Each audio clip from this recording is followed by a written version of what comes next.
First of all, Junior, throughout the hard winter months, what's been motivating you most of all? What's been motivating me is becoming the #1 super middleweight in the world. And this is my stage, this is my time, this is my opportunity to prove everything that I've been saying is real, and it's to prove that I guess the doubters, the naysayers, the keyboard warriors, they were wrong. George Groves is the unfortunate man that has to bear that brunt. But what's motivated me is, being a kid, being 14 years old and dreaming of fighting on a stage like this, two of the best super middleweights in the world, putting it all on the line. And me being victorious. That is my motivation. George, Chris talks about the big stage. He's entering would you agree, a stage maybe he's not been on before, which you have, and what sort of advantage is your pedigree that you've talked about, that pedigree that you've discussed? Yeah, hello everyone, thanks for coming in, great turnout. I've been involved in some big fights. Learned a lot along the way. This for me, although it's a tremendous turnout of media, it's not my biggest fight to date. But I am in, I think, the form of my life. Certainly in the best shape of my career. Fully prepared to go out and retain my world title in style. So. I'm really looking forward to the weekend. In view of that pedigree, George, does it surprise you that Chris is the bookmaker's favourite? No, nothing surprises me in boxing anymore, to be honest. There's a lot of hype around the fight that usually pushes fights towards being billed as a 50-50. Certainly it's being billed as a 50-50. People are split down the middle, they don't know who's going to win. We know who's going to win. But it makes it that much more interesting for the weekend, for the casual fan, for the spectator. So we know what we can do, what we will do, and we look forward to going out and doing it, and maybe leaving a few people scratching their heads, going, why didn't I quite see that? But as I say, I've said it earlier on in the week. It's not an expression that I particularly like, but it comes down to levels, and. I'm levels above Junior. So Chris, he's levels above. I mean, that's surprising to hear. You weren't levels above me in those sparring sessions. So I don't know where this newfound confidence comes from. But the talking has been said and done now. Levels and preparation and weight. It's all really irrelevant now. We just have to get in there and perform and put everything on the line. I'm willing to do that. I don't think George is. I don't think George is fully committed to this fight. I don't think he's willing to give everything to win. I am. There's nothing that George can do that's going to stop me. Absolutely nothing. People are talking about his jab and his weight. This is. It's small factors in boxing. What it comes down to is who wants it most. And I think it's plain to see. You just don't want this more than me, George. We'll have to wait and see. I don't think it's got really anything to do with who wants it most either, to be honest, I think Junior. I think it has a lot to do with it. Well, George, the motivation? We talked about asking Chris what his motivational factor was throughout the winter months. What's been yours then, if he's questioning your desire? The same as it's always been, as every fighter is. They know that will to win. I'm winning, I'm enjoying winning, I'm world champion. I want to continue to be, so that's more than enough motivation for me to train when it's a bit cold outside or whatnot. But I've sacrificed a lot. I've been through some terrible times to get to where I am now. Desire is one thing that I know I've always had in abundance. I've been able to pick myself up from the lowest of points and now get back to the top. I'm at the top. In fact, I've never been to the top until now. I'm at the top, and I'm enjoying it. And I ain't take my eye off the ball like we are. As I say, I believe I'm in the best shape of my career, without a doubt. You know, and I'm looking forward to stepping up on another big stage and showing everyone. And Chris talks about that sparring that you did. You've had dozens of rounds together in the past. He clearly thinks that counts for a lot and that he got the better of those sessions.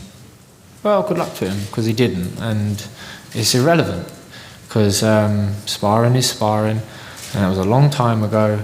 And was it 50-50? Was it 60-40 in your favour? What was the percentage you'd give on those spars, George? In terms of levels of skill and etc., then yeah, like I'm levels above you, Chris. Like in terms of sparring is sparring. You've got a big head guard on. If you want to bum rush me and let your hands go and try and it doesn't matter, because it's sparring. You can try and do that in a fight, and there will be a difference, because I'm taking it that much more seriously. But you said that I'm not legitimate and that I'm not on your level, and I'm a gimmick. You call me a gimmick. So I'm just wondering if you could put a percentage on that sparring. I mean, if it was 50-50, or even if it was 60-40 in your favour, then surely I'm not a gimmick. Surely I'm the real deal if I'm staying in there with you at such a young age that I was. Young age being a year younger than me. Well, inexperienced. I was a novice compared to you at the time. I was a novice compared to where I am now.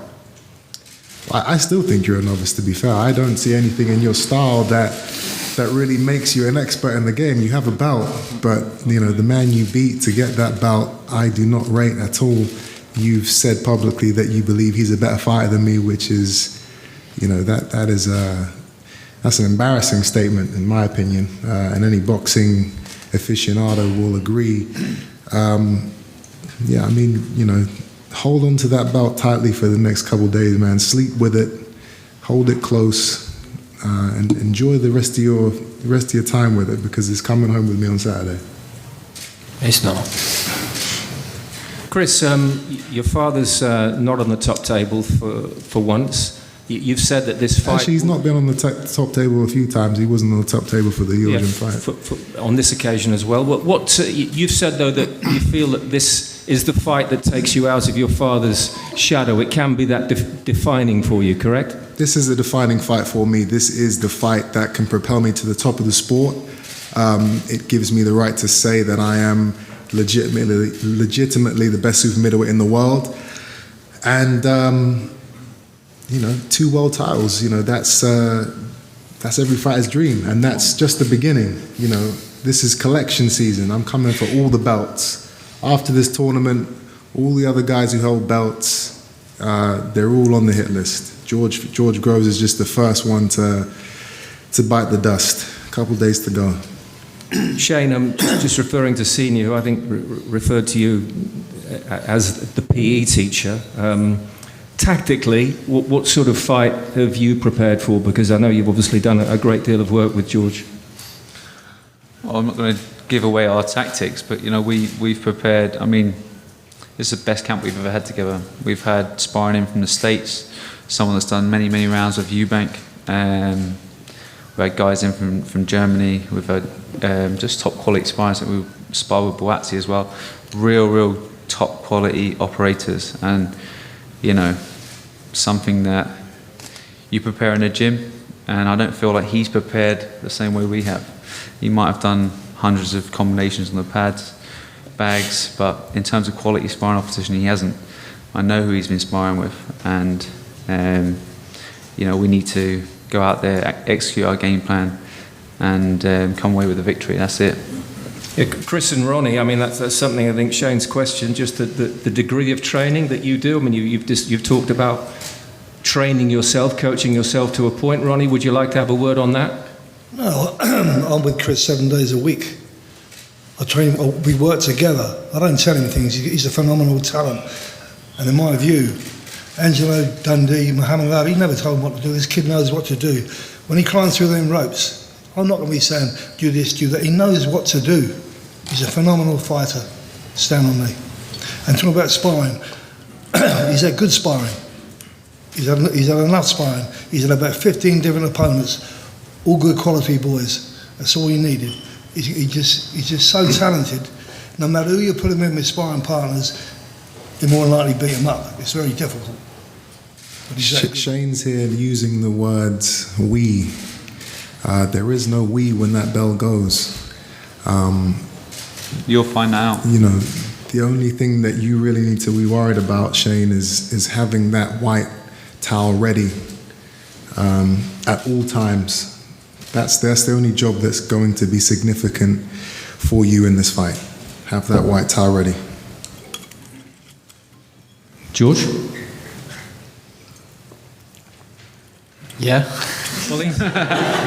Do you want to have a word in relation to that? I came here today because I don't really need to get engaged with Eubank too much, because Junior is Junior. Like, he's flapping already. You know, he's talking. He's referring back to sparring. He is a cliche. He is a gimmick.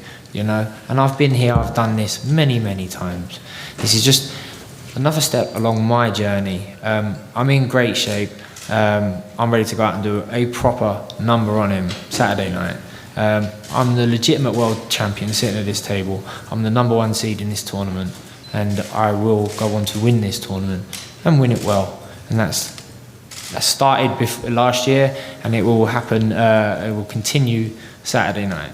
As I say, I don't really need to drop to his level in terms of these, like, the verbal sparring that's going on now, because maybe I am just a little bit too long in the tooth for that sort of stuff. This fight sells itself. As I say, I'm ready to go. Hopefully he is too. Because he keeps calling me a gimmick and Insta famous. You know, you're kind of obsessed with this whole trying to get across to the public that I'm not real. I think it's plain to see that is ludicrous. And you know, if anything, I think you would love to be me. You would love to be in my position.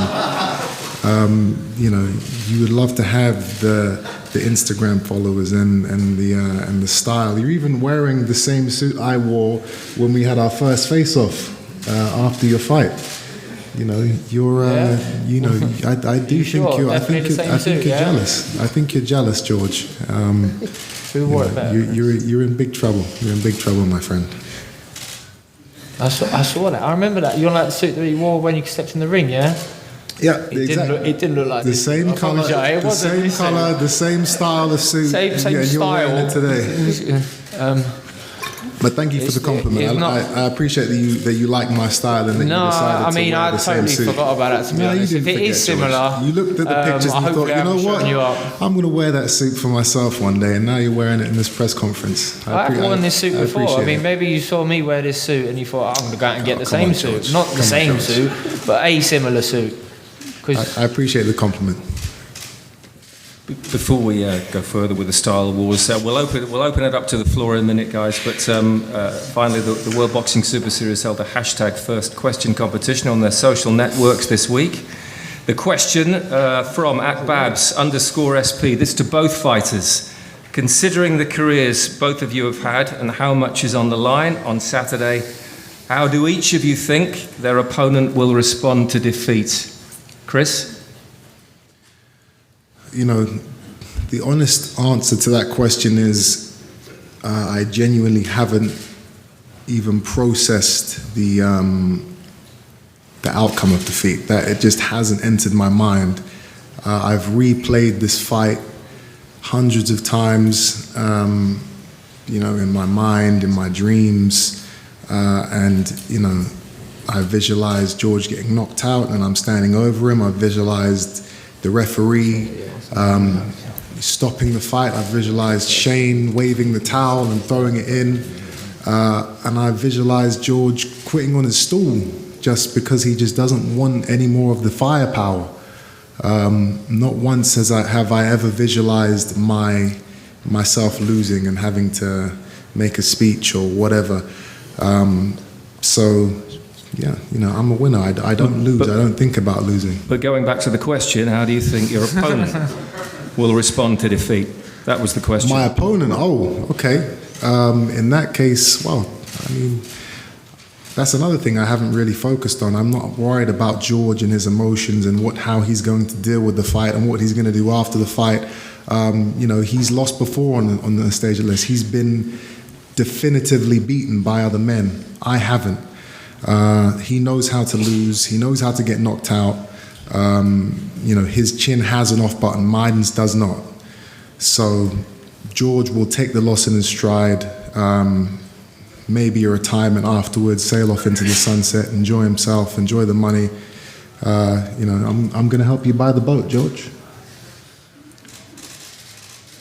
George? I'd probably blame his dad and then move back down to middleweight. So we have a fantastic fight in prospect. Questions from the floor, please.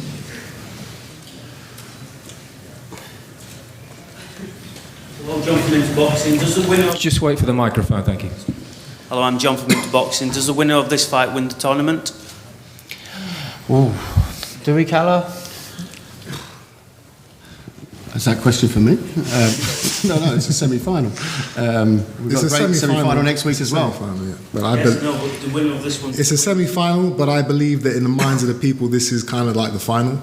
But Callum Smith, Jürgen Bremer, they're both two solid fighters, and whoever I face in that final, it will be a superb fight. Hi, it's Bernadette from Boxing Disclosure. To Chris, please. Obviously, in the past, people have mentioned that your power hasn't been there. What have you guys been doing, obviously, in the gym to improve that?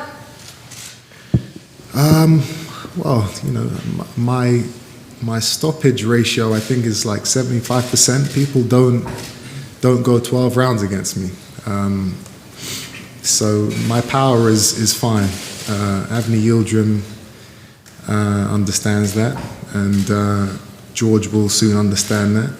I haven't really changed anything in my training camp. I've just been focusing on the things I think will, suit me best in a fight against George's style. He's got holes in his game, which we have worked on diligently to exploit, and you guys get to see that on Saturday. At the back there, please. Just behind you, thank you. Hi, this is Aaron Cooper from Three Kings Boxing, and this question's for George. George, the lead up to this fight has somewhat been a role reversal in that Chris seems to have been doing the same sort of thing that you were doing in the first Carl Froch fight. Do you think that that's strategy, or do you think that that's just who he is? I don't know. I haven't really paid that much attention to it. Probably who he is. Thank you.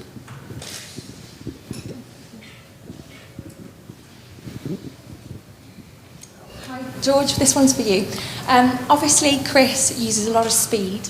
I heard that you guys have been working on speed and flurries of combinations. Is that something that you've been working on in the gym for this particular fight? Yeah, believe it or not, every fight we work on speed and power and everything else that goes into boxing. So nothing special this time round. We've been doing well of late. It's obviously tactically wise, you would slightly adjust for each opponent, but it's pretty much the same. You work on speed for every fight? Well, we work on everything, mate. When I punch, why are you so slow then? I don't see any speed in your technique, so I guess you need to, I don't know. Well, we'll see Saturday. You need to switch up your training methods, because that speed is, it's just not there, man. Well, we'll see. See who's landing. Anyone else? At the back, please. Question for Chris, Joe from World Boxing News. Since the Billy J. Saunders defeat, what have you learned? How have you improved since then? The number one thing I learned in that fight was to start from round one. I paced myself too early on in that fight. Through inexperience, it was my first 12-round fight. And since then, I've never made that same mistake.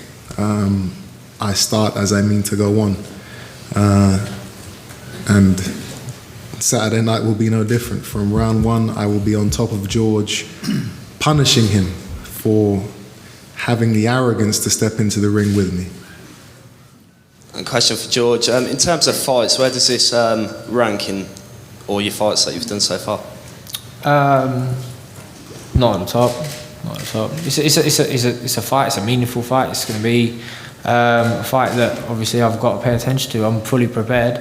Not expecting an easy night, but far easier than previous fights I've had. So it's far easier than what fights? Can I just ask? I'm interested in that statement. Do you want to know? Yeah. Yeah, I know. I do. Yeah. Okay, so this is easier than the DeGale fight, both the Frotch fights, the Badu Jack fight, Judnall fight. Probably. So pretty much every fight in your career so far, this is going to be easier than that. I love that mindset. I've had a lot more fights than that. I love that mindset. I've had a lot of big fights, a lot of tough fights. I love that mindset because either he genuinely believes that. I do. And that means that he's underestimating me, which is I'm not. Very dangerous. Or he's lying and he's a fraud. Both of those play into my favor. Okay. One more question, Shane. How did you respond to being compared to a PE teacher? Did that annoy you? It might come back and bite them in the arse on Saturday night. Thank you. Okay, thank you very much. We have a heck of a fight in store for Saturday, the 17th of February, ICB box office, pay-per-view from 7 p.m. as well. And we will now break it open for photo opportunities, the head-to-head and one-to-one interviews. Thank you very much indeed. Stop there. Please, thank you, sir.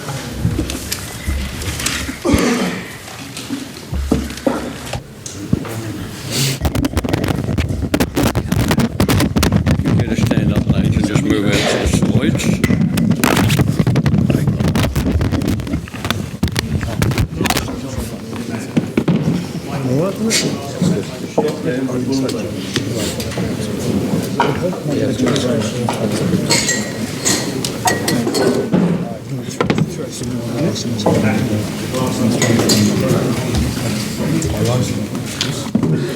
He's filming on my phone. I'm doing Snapchat with that. Make sure you're in the front. You want the front view of it. Emily's there, just get Emily. Emily said just put it on top of it. I can't do that. Back a bit more. Alright? On your belt. No. He's gone.